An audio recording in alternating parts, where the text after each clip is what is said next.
Hi friends, cut work అనేది ఇలా different షేప్స్లో వస్తే నెక్ అనేది ఎలా స్టిచ్ చేసుకోవాలో చూపిస్తాను, చూసేయండి. అన్ని వర్క్ నెక్స్ లాగానే నెక్ మిడిల్ పాయింట్ మార్కింగ్ చేసుకొని పై వైపున ఒక టక్స్ అనేది ఇచ్చుకున్న తర్వాత లైనింగ్ని తీసుకొని neck down neck middle point marking చేసుకొని పై వైపున కూడా దీనికి మిడిల్లో ఒక టక్స్ ఇచ్చుకొని ఇప్పుడు మెయిన్ పీస్ రైట్ సైడ్ లైనింగ్ని పెట్టి లైనింగ్ కరెక్ట్గా మిడిల్లో ఉందా లేదా చెక్ చేసుకొని మిడిల్లో ఒక స్టిచ్ అనేది వేసుకోవాలి. ఇలా స్టిచ్ చేసుకున్న తర్వాత రివర్స్ చేసుకొని ఈ వర్క్ షేప్ అనేది ఎలా ఉందో మనకి ఆల్రెడీ నీట్గా కనిపిస్తూ ఉంటుంది కాబట్టి ఆ షేప్కి తగినట్టు స్టిచ్ అనేది వేసుకుంటూ రావాలి. ఇలా స్టిచ్ చేసుకునేటప్పుడు సూదిని కిందకి దింపుకుంటూ పాదాన్ని అటువైపుకి ఇటువైపుకి తిప్పుకుంటూ కుట్టుకున్నట్లయితే మనకి కరెక్ట్గా షేప్ అనేది ఎలా ఉందో అలానే వస్తుందండి.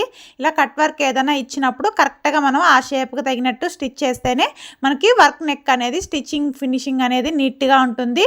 ఇలా చివరి వరకు స్టిచ్ చేసుకున్న తర్వాత ఖర్చు కోసం క్లాత్ అనేది వదిలిపెట్టి ఎక్స్ట్రాగా ఉన్న క్లాత్ అంతా నీట్గా కట్ చేసుకొని మనం ఎన్ని వంపులు అయితే తిప్పామో కుట్టేటప్పుడు అన్ని వంపుల్లో కూడా కట్స్ అనేది ఇచ్చుకోవాలి. అప్పుడే షేప్ అనేది కరెక్ట్గా రివర్స్ అవుతుంది. ఇలా నెక్ చుట్టూ కట్స్ ఇచ్చుకున్న తర్వాత నీట్గా ఓపెన్ చేసుకోవాలి. ఇలా నీట్గా ఓపెన్ చేసుకొని లైనింగ్ అనేది పైకి కనిపించకుండా ఆ నెక్ చుట్టూ పైకుట్టు అనేది వేసుకుంటూ రావాలి. ఎక్కడన్నా షేప్ అనేది లోపలికి వెళ్ళిపోయినట్టుంటే ఇలా నీట్గా ఒక నీడిల్ సహాయంతో ఓపెన్ చేసుకుంటూ నెక్ చుట్టూ పైకుట్టు అనేది వేసుకున్నట్లయితే వర్క్ నెక్ స్టిచ్చింగ్ కంప్లీట్ అయిపోతుంది. ఈ వీడియో మీకు నచ్చినట్లయితే లైక్ చేసి ఛానల్ని సబ్స్క్రైబ్ చేసుకొని మీకు ఎలా అనిపించిందో కమెంట్ చేయడం మర్చిపోకండి. Okay friends, bye friends.